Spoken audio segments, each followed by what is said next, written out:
What's up, everybody? Welcome into another episode of the Celtics Talk podcast. Quite literally another episode. Yes, we taped this morning, and you're welcome, Celtics fan. I told you, as soon as we started taping, things were going to happen. And what happened? Well, not only did Danilo Gallinari sign, but the Celtics make the jaw dropper, not of the day because Danny Ainge made some trades too, but Celtics made a jaw dropper of their own, acquiring Malcolm Brogdon from the Indiana Pacers for, honestly, the end of their bench and a first-round pick. So this turned into a bigger discussion about Malcolm Brogdon and Marcus Smart and the status of the point guard position. So I had to rope in, I don't even want to call him a football guy because he's more of a hoops guy, Tommy Curran.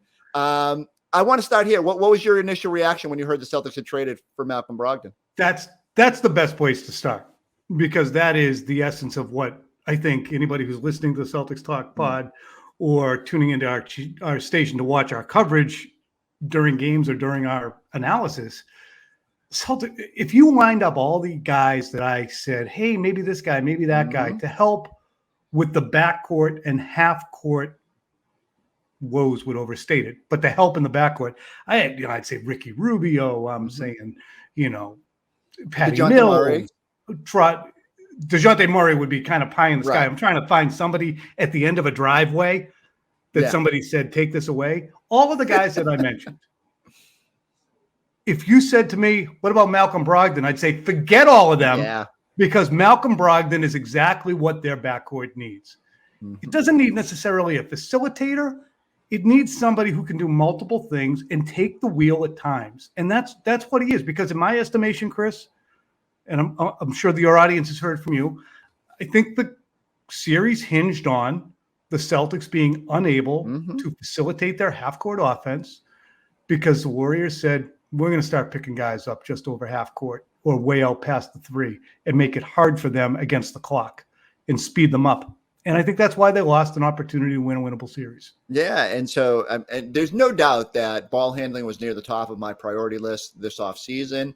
I think a lot of that revolves back to Jason Tatum and Jaylen Brown getting better in those instances and some internal improvement. But certainly, I thought it was fair. Like, Derek White is probably more of a two guard, and Peyton Pritchard is still learning. And it's fair. If your criticism of Marcus Smart is that he's not a pure playmaker, I 100% buy that. And I felt like, as good as he has been directing the offense and quarterbacking it, he's not sort of the big, tall point guard who sprays over the top and gets you looks and all that. So Malcolm Brogdon brings some of that.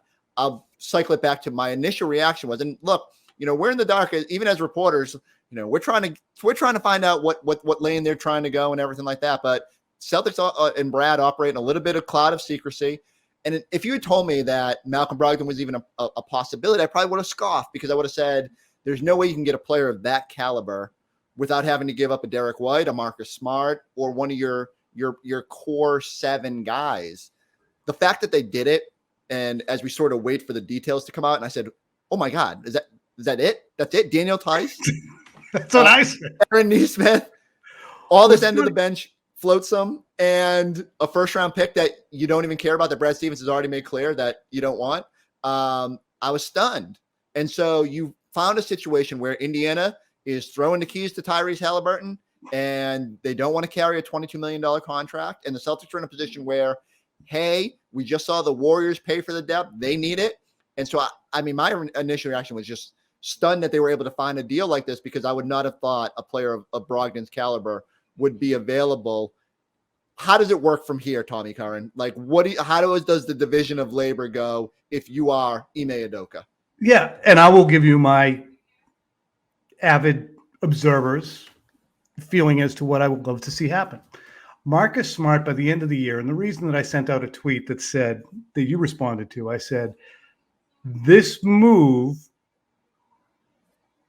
rebuts all the people who had deluded themselves into thinking that Marcus Smart was an elite point guard, since Brad Stevens prioritized backcourt help. That irritated a lot of people, because, of course, Marcus Smart's a lightning rod, because he has multi-talented. My contention is that Marcus Smart is not an elite offensive point guard. He's a very good offensive player. He does a million things that help you win. When he's got the ball in his hands, he can be a little bit tempestuous. So somebody coming to the team who can help at times move Marcus off the ball, to a two-guard position. And I've had a million people say, Malcolm Brogdon's a two-guard, whatever. I'm not talking about bringing the ball up the court. People think point guard means who gets to get the inbounds pass after a hoop. It's not what a point guard, in my estimation, does. It's who facilitates the offense, how good are the decisions when the first option on your offense breaks down, how good are your decisions late in the clock. That's really what it comes down to. Can you get the ball to your point guard, to your Chris Paul, to your, I don't know why Damon Stoudemire popped in my head, Damon Stoudemire, and have him either create or make a play for someone else. And I think that Marcus often, his decision would be to take it himself. Sure. And sometimes that wasn't a great decision. So bottom line is Marcus plays point guard pretty well. I don't think that he is a conventional point guard and can sometimes be a detriment. So you now have somebody to bump him off when he starts to have his brain melt out of his ears, which sometimes can happen. Sure. I don't want him to not start. I don't want him to go away. I don't think that he's bad. I just am giddy that someone has come in to help him. And I think this rebuts people who think that he is an elite point guard. And Dan Greenberg from Barstool Sports, Stool Greeny, works his balls off, does a good job, a great job of cultivating attention for the team and creating a brand for himself and for Celtics fans to follow. He intimates or announces that Marcus Smart's an elite point guard and points to a few statistics. I'm like, he's not that. So can we stop deluding ourselves that is what he is so that we can actually see the basketball product improve? If you really like the team, which I happen to like, I like good basketball, want to see it. Talking for a long time here, Chris. Going to shut it down, give it back to you.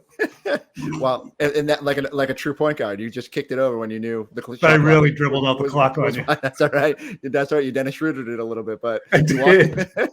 But so the reason I push back on you a little bit is, and I get it.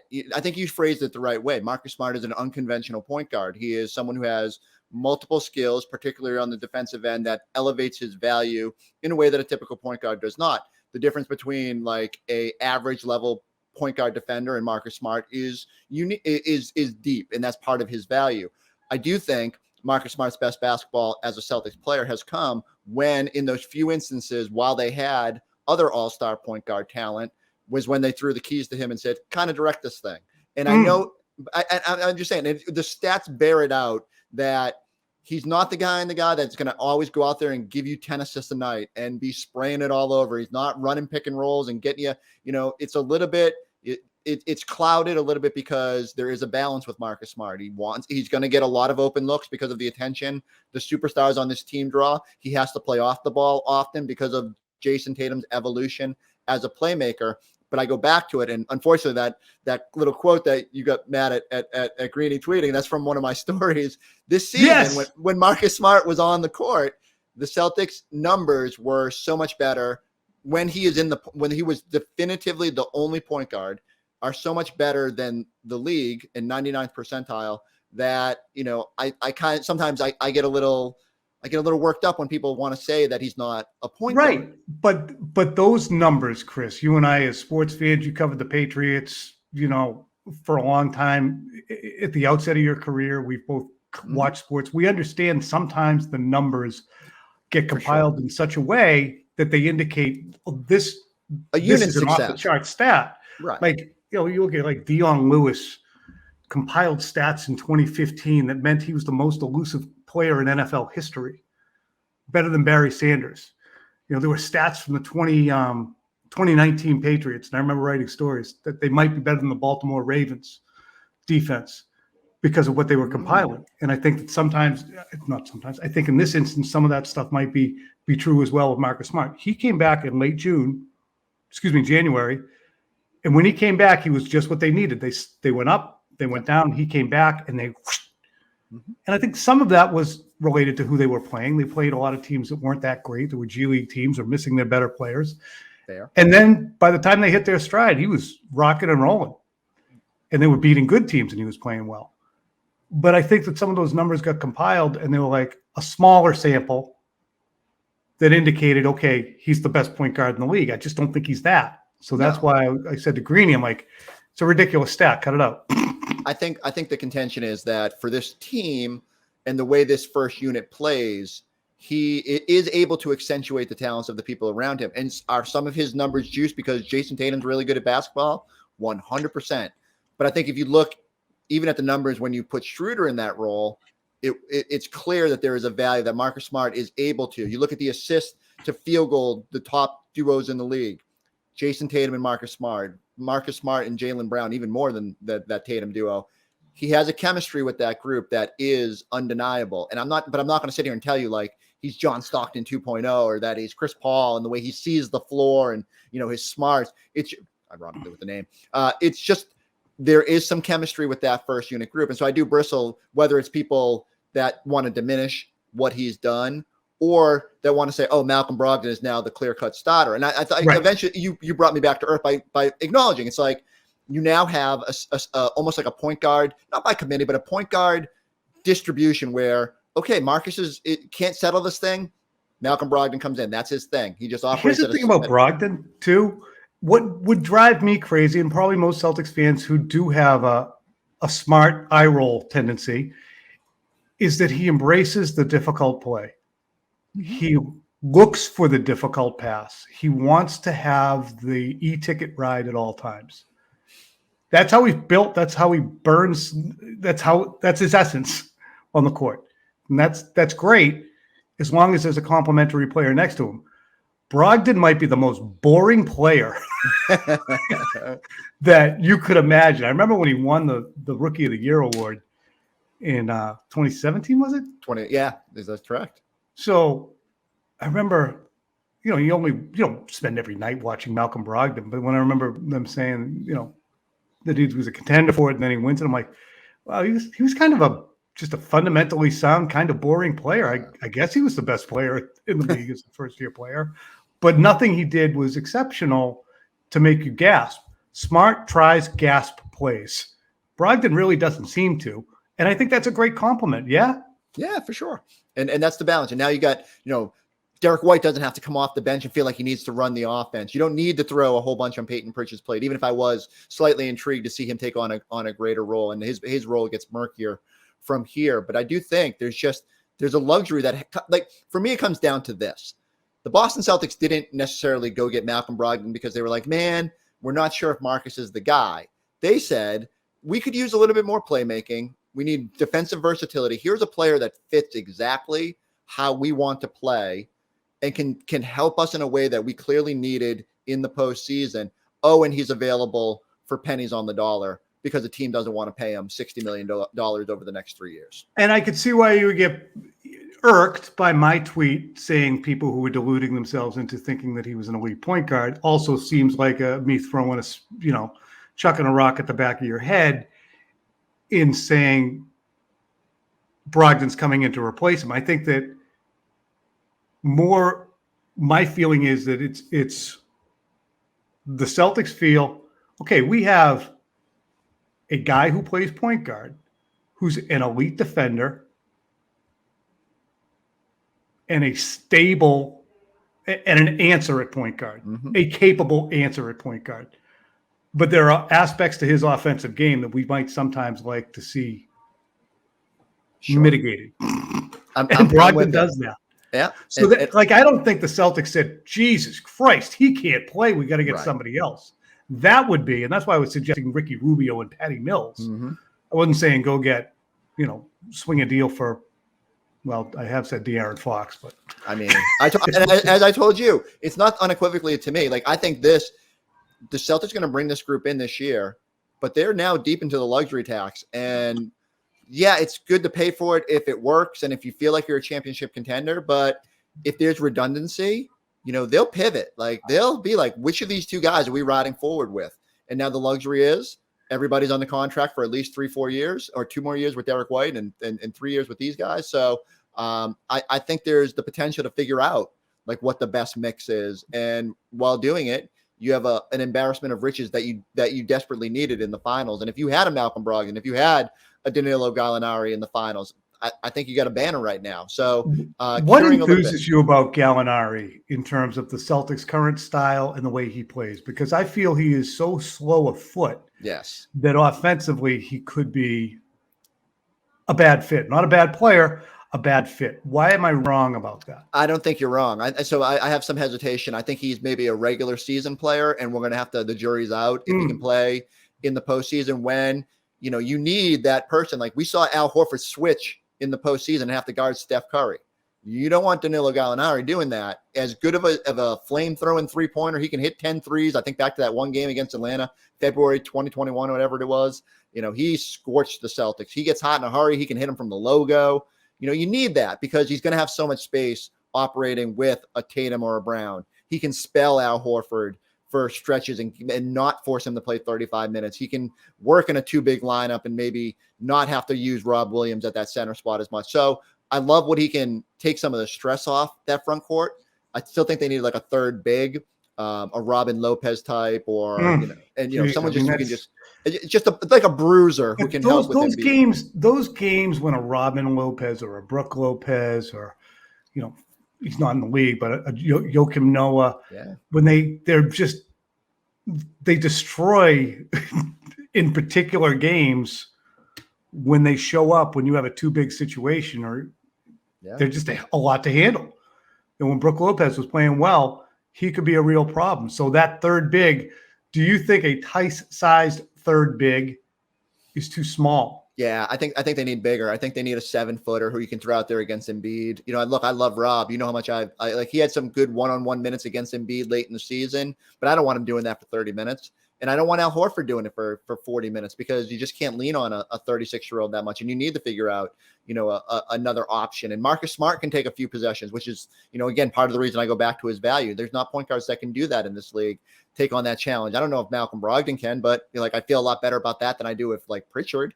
And so we'll see how they have some more. The big thing here is they have to have options. And I don't know if Gallinari, to bring it full circle, necessarily fits in with that.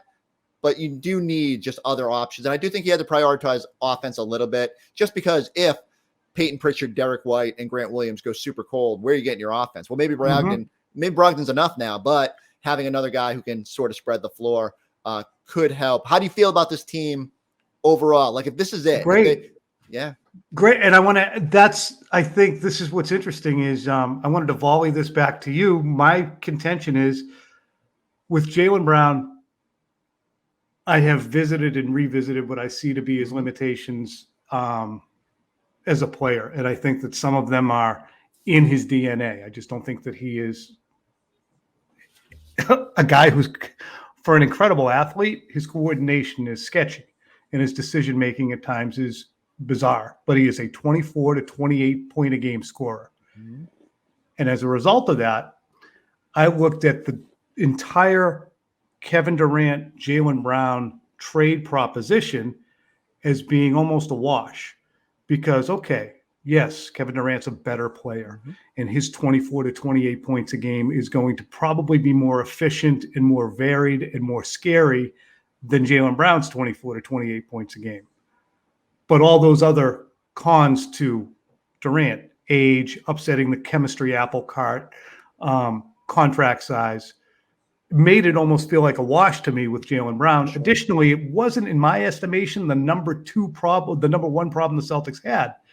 So adding Malcolm Brogdon to me actually makes me say, forget it to Durant. They don't need to tinker with anything. They've upgraded here. They have over here what I consider to be almost a wash. Again, I understand that Durant is better than Brown, so it's not a wash on the court, but overall, it could work out as a wash. Leave it alone. Yeah. No, you're right. And here's the thing. I know that you're already in the don't do it. I was already hesitant, but I wonder if more people are going to feel that way because of Brogdon. I think so too. I think they needed to see some sort of upgrade. And now that they have that, it'll be easier to just be like, let's embrace this team, they've gotten better. They're clearly, they looked around, they saw the Bucks get a little bit better, adding Ingles. There's the chaos in Brooklyn, but like other teams are going to be in that mix. And they made the necessary upgrades to be like, okay, we're not content to just run this thing back. We need to get better. When it comes to Durant, like I was already hesitant, which is weird. Like I feel like I'm not typically risk averse. I certainly lean on what the numbers tell me, but I do think there's times where they needed to be more aggressive. Maybe that's part of why, like me and me and Danny Ainge might not have always been on the same track because he loved those first round picks and wanted to use them and wanted to take those swings. And look, they built 5/8 of this starting of the rotation with draft picks. So you can't quibble with that part of it. And yet, here's Brad, who has just been like, you know what? I can draft 25 to 30 every year, and who knows? It's an absolute dice roll. Let's get guys that fit, and let's just go for it. And I don't think you need to bring into play. I mean, how can you find a better fit than Brogdon? Right. He wouldn't say poop if he had a mouthful, to borrow a phrase from my mom. He's so fundamentally solid. I don't know what his, assist to turnover ratio is. I haven't looked at it, but it's probably pretty tidy. Yeah. He's just an efficient player who can do all the things you want. You can't find a better fit. And the downside, I guess, Chris, would be durability. Yeah. But that's Celtics in a nutshell. Like Rob which puts you back where you were if it doesn't work out, which is a team that should be in the final 8 certainly every year. Mm-hmm. That's the thing about where the Celtics are. Okay, they're a team that should be in the final 8, certainly could be in the final 4. And they're going to find some final 2s, and at some point in the next 4 years, they're going to pull a 1. They're going to win the thing. And when I think about it, you just see Rudy Gobert today get traded for what's essentially 5 first-round picks. And I'm thinking, well, what the hell is Kevin Durant worth then with 4 years left on his contract? And even at 34, and like this is part of the tug of war for me. I understand like why Scal is so gung-ho about getting that player, because he is really good. He's one of the all-time greats, and you don't get that opportunity very often. I just think Scal was like, it was going to be Jaylen Brown and Daniel Tyson picks, and I just never got there. I was like, I think they're going to ask for more. And when you're talking about Bridges and Ayton from Phoenix, the complimentary here is so good. Jaylen and Rob. And at that point, you're Bridges and Ayton are so good. And so, like, I think if you're the Nets, you're holding out for that. You got to figure out how to make the money work. The Celtics can still swoop in with potentially their traded player exception to get in on the bidding for a Jay Crowder, a Seth Curry, one of these pieces that the Nets can't afford to either take back or keep on their roster. So I think you hope that, and the best part of it, Durant goes to the Western Conference and eases your path to the finals a little bit more. But yeah, I look, Celtics are in a good spot. I almost want the games to. I mean, I want an off season, but I kind of want the games to start. You need one. You need an off season. Yeah. Feel bad about any of the guys who went out? No, I mean, and that's heartless. But no, that's the thing. It's an interesting thing. There's being a basketball fan, and then there's being a Celtics fan who's a fan of, hey, how is the team going to result? And then there's having such an affinity for specific players. And I think in basketball specifically lately, I've seen that just through social media, people are so much more inclined to have an affinity for players than for the team's results. Is it because there's only 5 guys out there? I think so. It's like I mentioned Smart, and it's like, you hate Smart. I don't think I've ever said I hate him. You just have there. You know how it is. He's the most polarizing player, and that's why we had to huddle up. We had to work through our difficulties here, smooth this out, and like the Celtics, we are ready to trudge forward on a championship path. Hey, Marco Polo. So you need to get in the pool. Like I didn't mean to drag you out of there. I need to get in the pool. I started this day podcasting outside. I don't know how I got inside. I got to do some early edition, and then golf soon. Maybe Sunday morning coming up. Would you come out? Whoa! So I have a tee time lined up, but I would come out in a heartbeat. Pod producer John Henry hidden behind these boxes is eager as well. We got to get Phil out there. We need to force them out in your. That's it. Giles, Stevie Hamblin. I'll keep putting it out there, and now Well, I have no excuses now. Roster building's over. It's golf season. I played a couple of small rounds, and I'm surprised by. I've actually maybe I needed to take 3 months off from the game because no one wants to hear about my golf game. What do people want to hear about is these Boston Celtics. They can go like, subscribe, check us out on the YouTube page. We'll be here yelling about Marcus Smart for months. We'll catch you next time on the Celtics Talk podcast.